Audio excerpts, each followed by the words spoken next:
You're listening to Miss Style, Strength, and Grace with Deidra Murphy. This is your one-stop shop for style, fashion, health, and fitness. Deidra's passion is to help empower women to reach their fullest potential, both inside and out.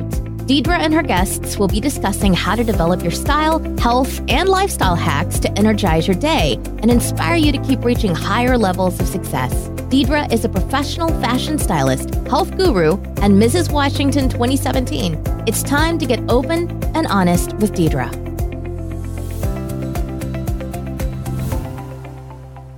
Well, hello, Nicole Renard. I'm so excited to have you on here. How are you doing? I'm good. How are you? I'm doing great. I would just like to kind of start out with you introducing yourself and give me a quick little background for those of my listeners that may not have had the chance to get to know you yet. Yeah, well, I am from Kennewick, Washington. It's a small town in eastern Washington, and grew up there all my life until I moved to Southern California for college. I went to film school at Chapman University, which is about 12 minutes away from Disneyland. So I've spent the last 4 years there. I just graduated in May, actually, and moved back home to Washington, where I competed in Miss Washington 3 weeks later and became Miss Washington. So being Miss Washington is my full-time job this year. It's the perfect job for right out of school, and I'm having so much fun. Went to Miss America in September. It was an amazing experience, and now I get to live in the Seattle area and be Miss Washington for the rest of the year. That's so great. And you mentioned some of the things that I specifically wanted to talk about. So that's an awesome little intro. So my first question is, how did you get involved in pageantry? Like you just mentioned, you are our current Miss Washington for the Miss America program. So what started that, chapter of your life? Actually, my sister did. I have an older sister. She's 2 years older than me. And we got a flyer in the mail for a scholarship pageant. And I wasn't really interested, but she really wanted to do it. So I remember going to Seattle and watching her compete, and I was in the audience, and I remember looking over at my mom and saying, never sign me up for one of these, because I just was not into it. I didn't think it was fun at all until I saw how much fun she had and how many friends she was making and how much confidence she gained and all the skills she was learning. And I thought, maybe this would be a good thing for me, and it looks kind of fun. So that's how I started. I did it a couple years later, and I fell in love with it, and I just never stopped. And what system was that you first got involved with? It's called National American Miss. It's another scholarship pageant, but it's for younger girls. They start at age 4 and they go all the way to, I think, 19 or 20 is their oldest age division. So they have lots of opportunities for you to compete. And it was a really great place to gain confidence and learn just practical life skills like interviewing and public speaking and knowing how to make friends when you walk into a room and don't know anyone. So I learned a lot from that program. Some of my best friends I made competing in that system, and it really prepared me for being Miss Washington. That's great. That's great. And it seems like you've had a lot of experience that led you to this point. So my next question is, how many overall titles have you won and how many national titles have you won when it comes to pageantry? Oh, gosh. I don't know total how many titles I've won, but this is too many to count. Well, not that. There's little dinky pageants that I forget about that I technically held a title in, but I don't really consider that, anything. I've held 2 national titles, 3 state titles, and 2 local titles. So I held a national title with National American Miss, the program I was just telling you about, and then I was America's Junior Miss, or the Distinguished Young Woman of America, in 2013. And then I was Miss Washington's Outstanding Teen for the Miss America program, as well as the Distinguished Young Woman of Washington. That's what got me to Distinguished Young Woman of America. And now I am Miss Washington. And I also had 2 local titles leading up to that, because I competed in Miss California last summer and then Miss Washington this year. And I definitely remember watching all of your journeys. I mean, for those of you that don't know, Nicole and I know each other because of pageantry, actually, and through teaching too. So I might tell that story in a little bit. But you mentioned, a lot of different systems, and specifically now you're, a Miss title holder. So for my listeners that are familiar with pageants, how does a teen pageant differ then from a Miss pageant? Well, the only really experience I have with that is through the Miss America program. And their teen program began as a feeder program for the Miss Division. It started as a fundraiser for Miss America. And it's really a wonderful idea because they get girls when they're in high school and they train them up. They show them the ropes. They show them what it's like and what you need to do to become Miss America so that by the time they're age eligible to compete in the Miss program, they're that much more ready and more competitive and can do the job of Miss America. So in that sense, they're very similar because they're trying to prepare you for that. But the biggest difference is teens don't have swimsuit. The teen competition, you do a fitness routine, which I think is really fun because you get to wear yoga pants and a cute tank top and work out on stage. So I had a fun time with that at Outstanding Teen. But when I went to Distinguished Young Woman, it was that times 10. I mean, you were full on doing a workout on stage. It was 10 minutes long. There were push-ups, V-ups, leg holds, all kinds of things that luckily I was able to do because I'm a dancer and I'm flexible. But man, I just felt really bad for some of the girls who were singers who that's not really their strong point. That's not their forte because they can't hold their leg up. That's just not possible. So that was hard and definitely something different, but it was also really fun because it showed that, you know, you're healthy and you're fit and you can take care of yourself. Yeah. I remember growing up and watching pageantry on TV and seeing obviously the Miss America program, but then one summer watching, I can't remember if it was, it must have been Miss America's Outstanding Teen or some sort of teen program, and they were in actual workout gear and doing a fitness routine. And I remember talking about it with my mom, like, that's a real way to show a person's physical fitness is actually having them perform on stage. But I can totally see where you're coming from and your point about, you know, maybe if you're a dancer, your forte isn't doing high kicks and, you know, choreographed material. Right. Yeah. Well, and I think that's the goal in any program is to show that you're healthy and that you have a healthy lifestyle. It's not who has the best body or who has the most muscles and who looks the best. It's are you eating healthy? Are you taking care of yourself? Are you giving your body what it needs? Because oftentimes we aren't. And especially when you compete in pageants, a lot of girls have the wrong mindset about it. And in my opinion, I do pageants to set me up for life, not just to compete on stage.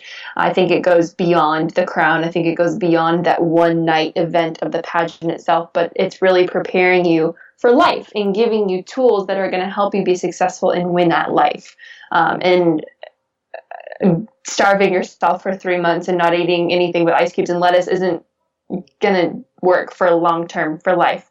So I think your approach and your perspective going into any pageant is what am I trying to do in the long term, and that's how I prepared.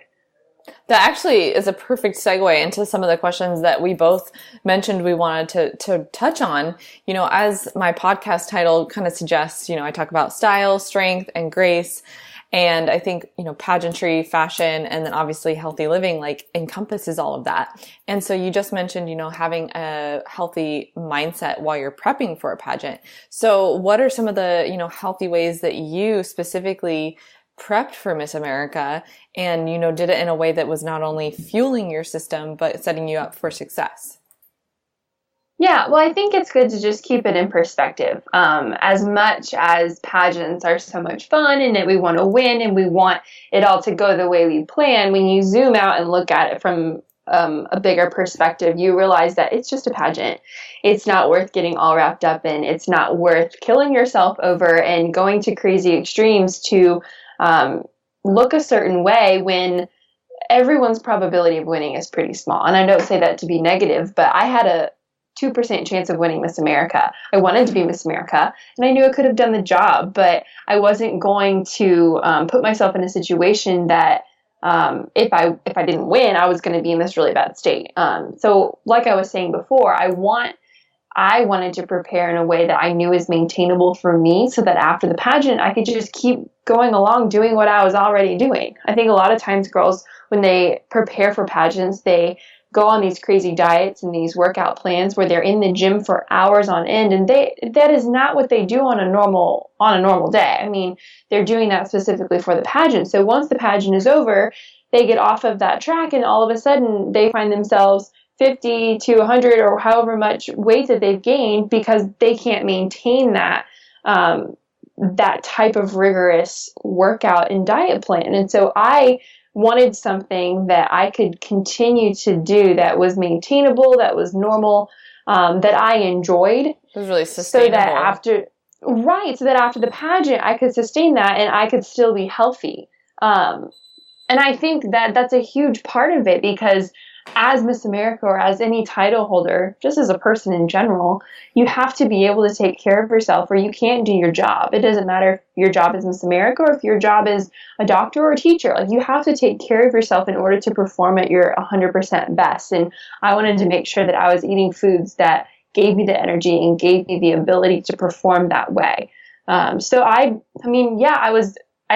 worked out and I went to the gym and I ate certain things, but they were all things I enjoyed. I never once felt like I was restricting myself or not able to eat something that I wanted to because I was competing, if that makes sense. Yeah, no. And I think that's such a, like we talked about, a healthy mindset when it comes to prepping for especially a national pageant.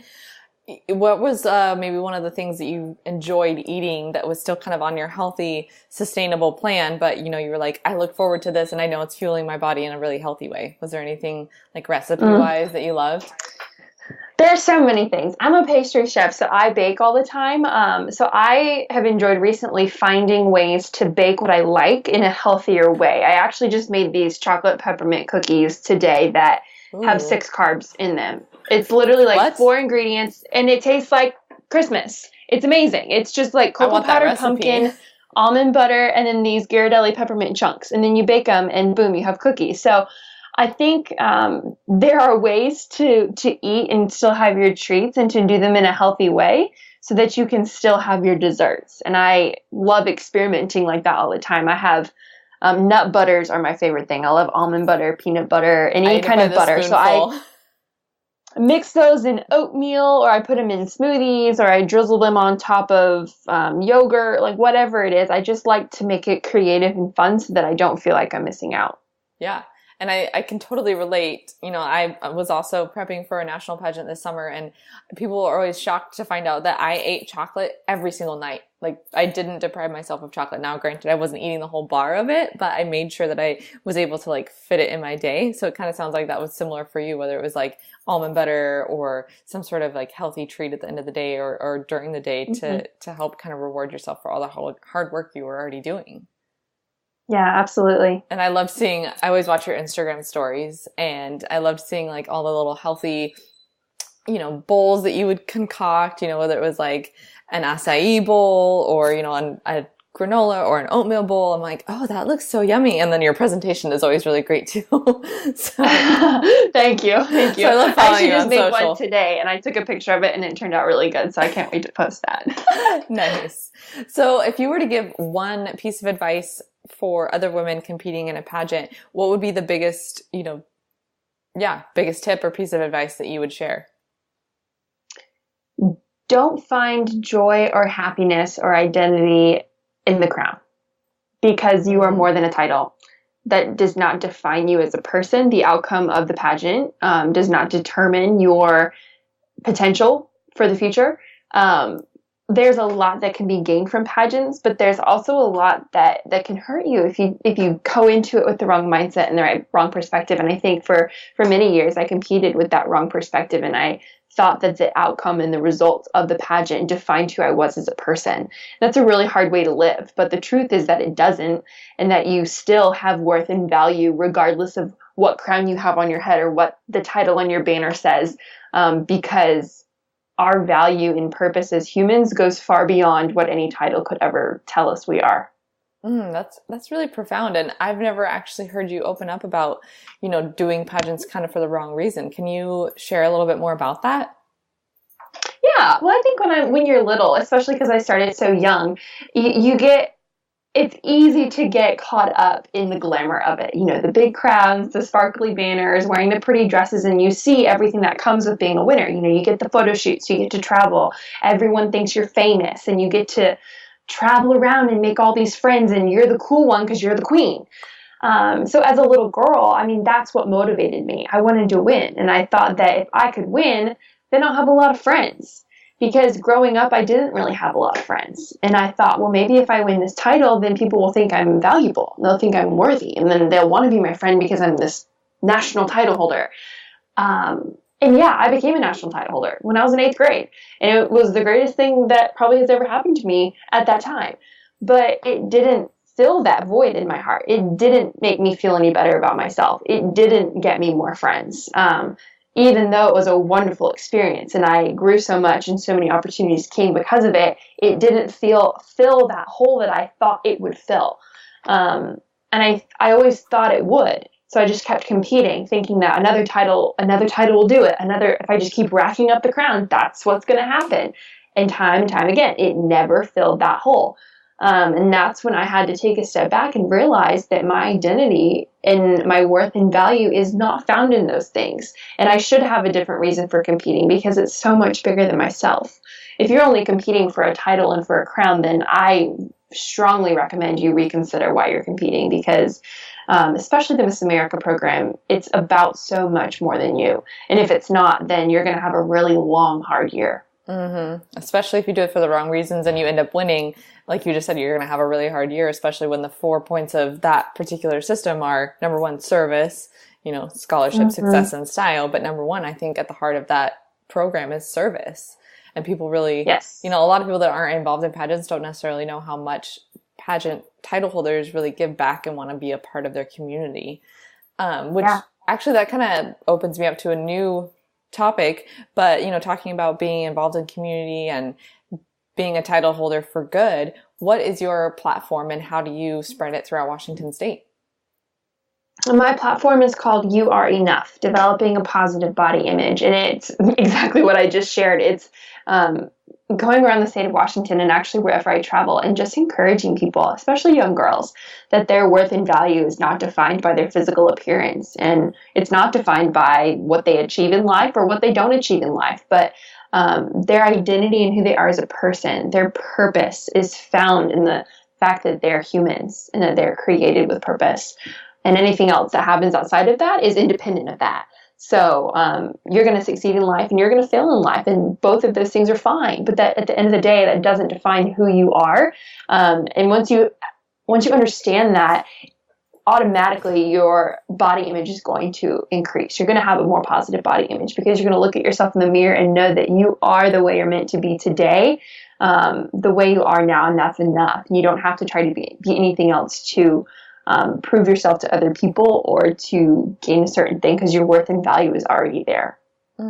So when you're going around and speaking to not only young girls in particular, but even young boys and just youth in our state, what is the number one way that you help get that message across to them? Because I feel like it can be such a profound, and big idea for young girls to get their head around. How is one way or a couple of ways that you really help teach that to youth in our state? I think one of the most powerful ways is by sharing my story.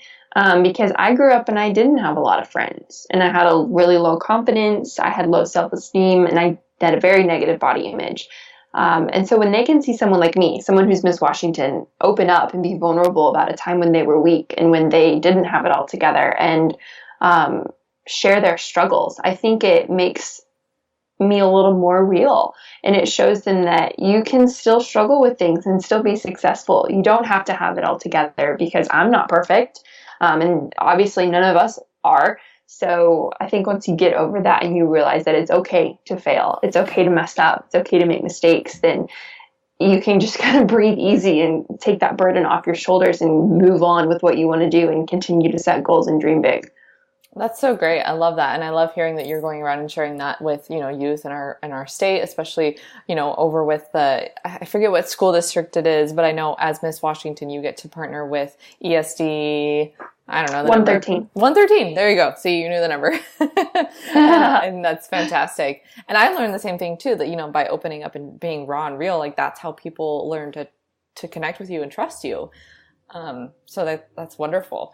I wanted to also talk to you about, obviously going kind of back to the Miss America situation, especially I really wanted to ask this question because I had a similar experience. I did not make top 15 at my national pageant at Mrs. America. And I know you didn't make top 15 at Miss America. And so I just wanted to ask, what was your biggest takeaway from that? I know that might be a hard question, but what did you learn by not making the top 15? That God's plans are so much bigger than mine. Growing up, I always thought that was the plan. I always thought everything that is happening to me is preparing me to be Miss America. This is just part of the plan. So when I realized that it wasn't part of the plan, I had to let go and trust that there's a different plan for me. And faith is very important to me, and I believe that God does not withhold anything good from us. And so if being Miss America wasn't going to be good for me, he's not just going to take it away to be me. He's taking it away because there's something better. And there's obviously some reason that I'm needed here in the state of Washington to fulfill something that I would not be able to fulfill if I was Miss America. So as hard as that was, I was okay letting it go because I knew that there was something greater. And I don't want that to sound cliche, like I wasn't disappointed, because I was. I was really upset. I really wanted a chance to be on TV and to dance for everyone and to speak and to share what I'm passionate about. But that was never in the cards for me, and that's okay. So I think the biggest takeaway is, again, realizing that my identity is not found in that. And I can walk away from that experience and say, how amazing is it that I got to go to Miss America and walk on that stage and do something that I've dreamed of doing since I was 6 years old? And in no way can I sit here and complain, because I know there are girls all over the country that would die to be in my position, even if they didn't make the top 15. And there are some girls that compete that will never get to go. They'll compete their whole lives and never make it to Miss America.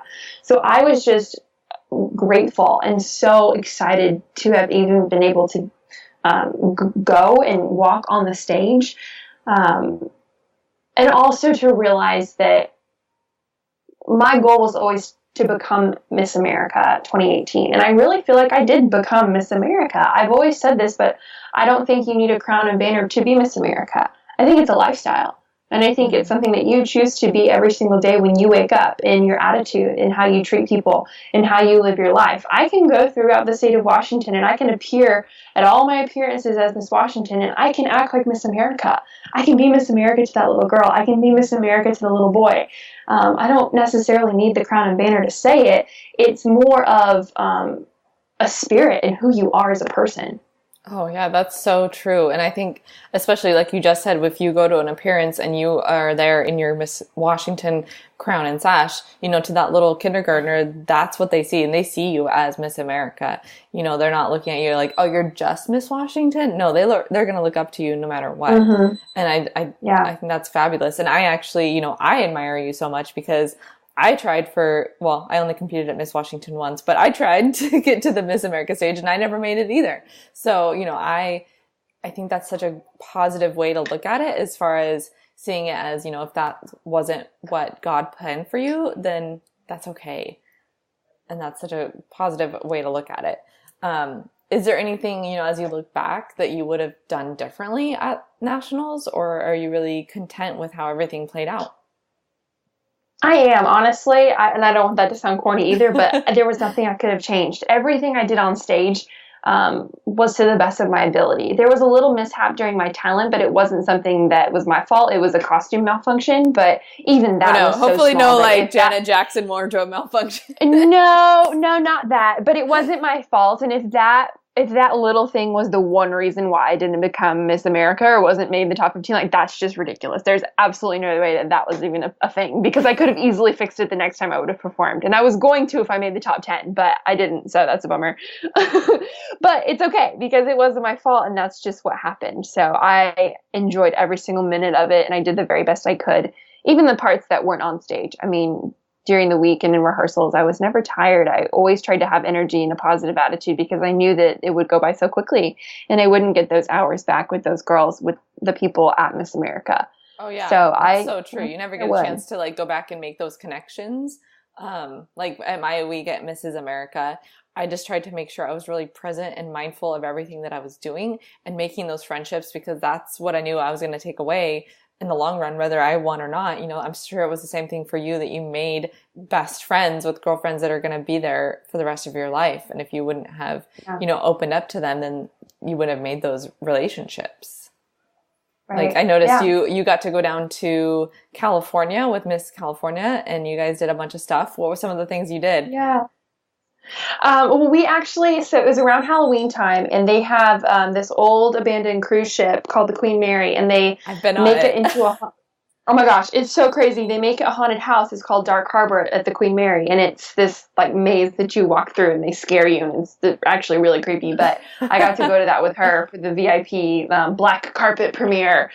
So that was exciting. We were chased by goblins and clowns all night. But I also got to reunite with about 13, 14 of the other girls in North Dakota for the Miss America Homecoming, which was so good to see them again.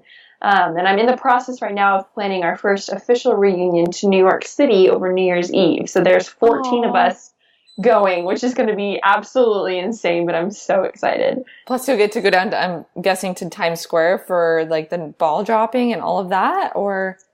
I don't know that we're going to be in Times Square for the ball drop just because it's a little crazy and you have to be there at like 3 a.m. and you can't move all day. So we don't really want to do that, but we are going to do something fun on the Hudson River, and we're still going to be there to support Cara because she will be in Times Square with Ryan Seacrest. Okay. That's absolutely great. That's so fun.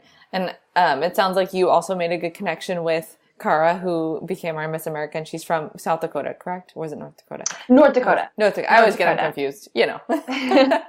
Yes, she's very sweet. We're excited for her. Awesome. So I did want to ask this question. It came to mind and I forgot to ask it a minute ago, but when we were talking about like healthy food and yummy recipes, you know, how did you get so educated on the right types of food that would help fuel your system and keep you healthy for your competition? Because if I might add, you looked fantastic in your swimsuit at Miss America. So, and at Miss Washington, I was lucky enough to attend the preliminary night of Miss Washington, and I got to see you compete. And I think you should have won a swimsuit award that night too. So, how did you learn so much about food and nutrition? Well, it's been a journey, definitely. And there's been a lot of different things I've been involved in that have taught me different things. But probably the most significant, I took a food science class in college, and I also took a food and nutrition class. But I started working with a trainer out of Bellevue when I started competing for Miss California, because going into my first Miss pageant, I was I'm not a little nervous. I was terrified. I had absolutely no idea what I was doing in terms of swimsuit, because that's the one phase of competition that I'd never done before.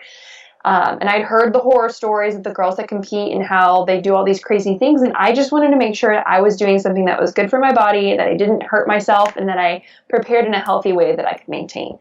So working with, her name's Brandy Seal, working with her was one of the best things I've ever done, because she completely transformed the way I think about food and exercise and gave me a whole new respect for my body and really why I take care of it.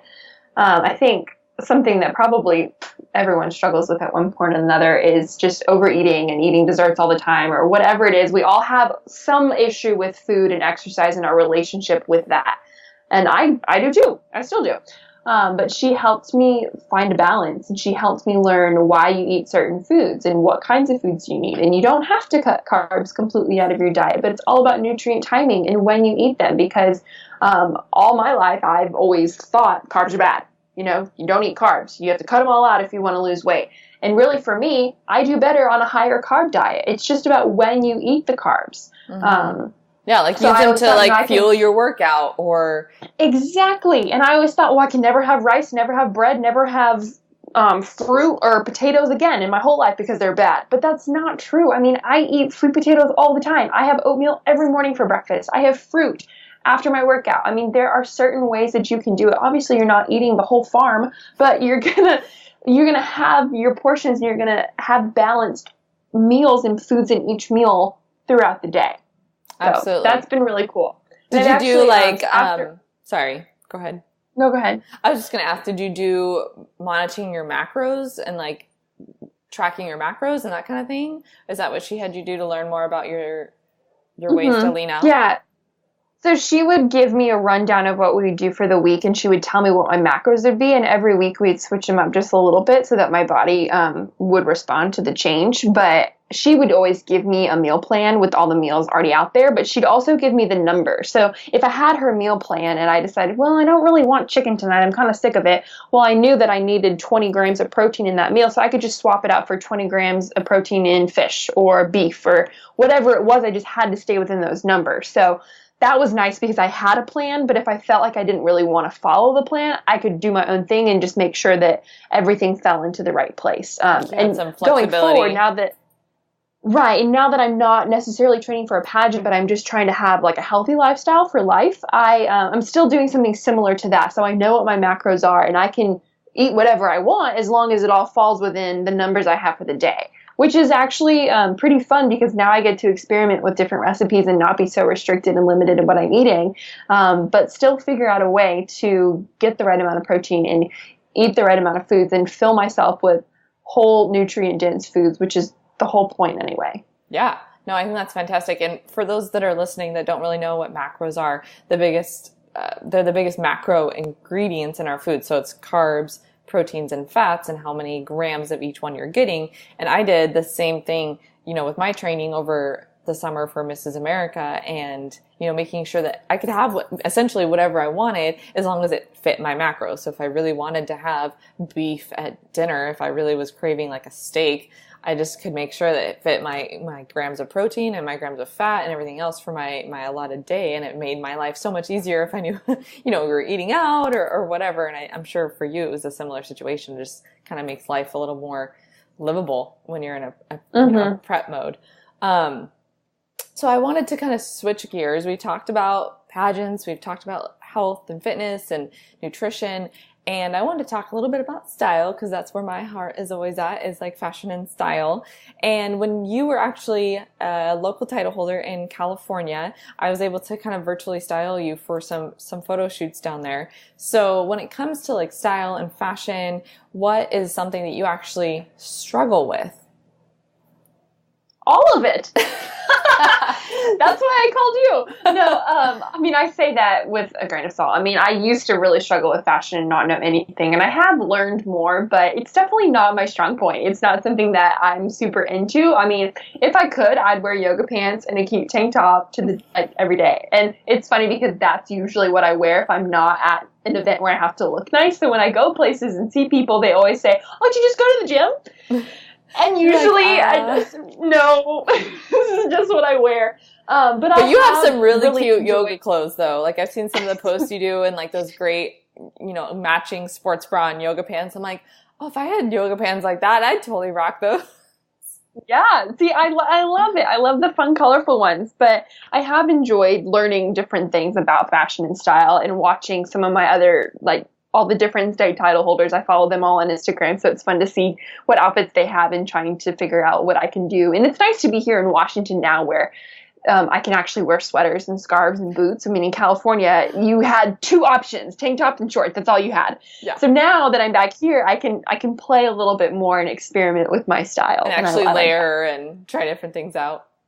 Mm-hmm. Yeah, we were just in California for Thanksgiving, and it was, I think, 90 degrees on Thanksgiving Day, so I wore a sleeveless dress, and for me, I was super excited because I've been in sweaters the last month. But anyway, that actually leads me to my next question. What is the best thing or biggest thing that you enjoy when it comes to fashion and style? And you can even talk about some of the favorite outfits you maybe had or got sponsored with for Miss America. Yeah, I'm trying to think. I love shoes. Going shoe shopping is really fun because we got to pick out some fun pairs of shoes for Miss America. But I also I think dresses are probably my favorite. Short dresses, I love maxi dresses. It's awesome when I can find one that's long enough because I'm so tall. I usually can't find one that's the right length, but I think those are probably my favorites. And I also really like now fun pants, like jogger pants or yoga pants, obviously. Any kind of I call them party pants. I know they're probably not called that officially, but just the fun patterns now. I just got 2 pairs of velvet pants, which are so fun. They're black, and there's one that's not rose gold, but it's an off-white goldish velvet. It's really cool, and I'm loving it. I'll have to see that. And I know there was a pair that you had, we actually styled you in them for your photo shoot in California, and they were these cute jogger pants with polka dots. So if you haven't checked them out on Nicole's Instagram, be sure to head there. So we'll get your social media handles when we wrap up everything. But I've got a couple different questions that I kind of ask all my guests usually. The biggest one I want to ask is, who has been your best or biggest mentor or influencer in your life, and why? Oh, that is such a big question. It's funny when you're involved in pageants because you end up having a million mentors. And it's hard for me to sit here and say that there is one single person that's changed my life, because just in the Miss America program alone, I can't even count on one hand how many people there are. So many people. My director, Peggy Miller, has impacted me in more ways than she probably even knows. But I've also had, there's so many. This is hard. My boss, when I interned at iHeartRadio, has impacted me in so many different ways. And she is so inspirational, and I've always looked up to her, but she's so full of wisdom. And every time I have a problem or something I need help with, she is so good at listening and also being able to listen to what I'm saying and figure out a way to have a conversation in a way that I end up figuring out the answer without her telling me, just by the questions she asks, which I think is the most amazing skill you can have, because she never sits down and tells me exactly what to do. She just asks me questions so that I figure out what to do. And I learned so much in that process. So definitely her. My parents, obviously, have been huge mentors. I know that I would not be where I am without the support system I have, and I'm very grateful for that. And I personally know your parents, and they're good people too. So I definitely see that.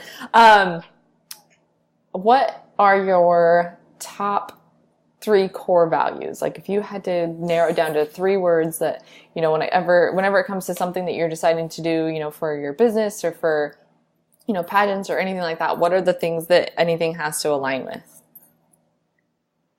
Faith definitely is the first one. Faith, honesty, and I would say respect. Faith, honesty, and respect. Love it. And if you had, somebody that you were talking to and they were debating on whether or not to do a pageant, what would you tell them, and, why? Why should they sign up for a pageant? Well, I first want to challenge them to think about why they want to do the pageant to begin with, and think about what they want to gain from the program. And if it's something that they think can benefit them, then I say go for it. There's nothing you can lose. And with the Miss America program and the pageants I've been involved in, there is so much more that can be gained than just a crown. So don't let the fear of not winning hold you back, because even if you don't win, you're going to learn so many things. You're going to gain so much confidence, and you're probably going to walk away with more than one friend. And some scholarship money. Just curious. Absolutely. How much scholarship money have you netted in all your years of pageantry? In all my years? Yeah. Let me count in my head really quickly. Roughly. Little Rain Man moment here. Do some animation. Yes, roughly 78,000, because I received about 6,000 to 7,000 through the teen program, 40,000 through America's Junior Miss, and then a little under 33,000 through Miss America. Wow. See, the more you do it, I always heard the saying, like, the more you lose, the more you win. And it's true. What I mean by that is, for instance, actually the very first pageant that I ever did, I didn't win, but I walked away with almost $7,000 in scholarships. And so that allowed me to keep competing and keep racking up more scholarship money. So I think anybody that's, especially a young woman, thinking about doing it, that's in school or even paying off student debt, like, that's one reason right there that makes it worth it. So as we wrap up, I did want to share about our story of how we met, and you're welcome to tell it, but I'll give a little intro if you want. But, I first met Nicole when I had just graduated from college, and I was substitute teaching back in my hometown of Kennewick, Washington, which is where Nicole is actually from herself. And I think I had you in a classroom one day. I was subbing at the high school level, even though I'm certified as an elementary ed teacher and no longer teaching anymore. But at the time, I had substituted in a high school classroom. And I don't know, Nicole, if you want to take it from there, like, I think it's kind of funny from your perspective. Well, I remember you being a sub, and you're gorgeous. And so everyone in high school, obviously, especially the boys, were like, "Oh my gosh, did you see the hot sub? We have a hot sub. She's subbing today." And everyone was talking about the cute sub that was in whichever class it was. And so we were all just enamored by your beauty. And I remember it was like a week later, I was auditioning for Miss Tri-Cities Outstanding Teen, and I saw you in the waiting room, and I was like, "Oh my gosh, it's the beautiful sub." So I didn't want to say anything and have it not be the right person. And so I waited until after your audition. Then I said, I think you were my substitute teacher. And it ended up being you. And you were subbing one of my next classes that next week. So we reconnected and developed this friendship over the fact that we'd met at school and we were both now competing in Miss Tri-Cities. So yeah, that was so funny. I love that story. That's so funny that you mentioned that too, because after we met and kind of reconnected the next week after the auditions, your family was just such a big help to me as I prepped for that very first time competing in a pageant, because I was doing the Miss side of it. I was competing for Miss Tri-Cities, and your mom helped me with my paperwork, making sure that, you know, not only were all my T's crossed and my I's dotted, but just that everything flowed and made sense. And what's funny was actually when we were in the waiting room, you were inside doing your audition to be an eligible competitor for Miss Tri-Cities Outstanding Teen. And your mom kind of turned to me, and I hadn't ever spoken to her at any point yet. And she said, excuse me, with her little Southern accent, which I can't get right. Excuse me, my daughter seems to think that she's had you as a teacher. Like, that can't be right, can it? And I was like, oh, actually, it could be right. She probably has. I'm a substitute teacher in the Kennewick School District. And it was just so funny because she thought you were kind of crazy. Like, that girl's too young to be a teacher. Like, there's no way. And I was like, you know, yeah, she probably has. So it's just funny. Oh, that's so funny. That your mom reached out to me first, and then you came out and we reconnected that way. But anyway, everything, and the rest is history, I guess, so to speak. Yes. Oh, I love it. So great. Anyway, so as we wrap up, I have a question that I've been asking all my guests at the end. And it has to do with my title of my podcast. So what does it mean to you to do things with style and grace? I think it's one, figuring out who you are and then owning that. Being 100% confident in your strengths, your weaknesses, your quirks, your weird little things about you, and everything you're good at. And then two, not taking life so seriously, being a little bit flexible. And I think that's the grace part of it, is having grace for others and having grace for yourself, realizing that life is not perfect and neither are you. Things are going to not go the way you think they are, but when you handle things with style and grace, you realize that things can change and that's okay. Yeah, I love it. It's like the pageant motto, flexible and gracious. Yes, absolutely.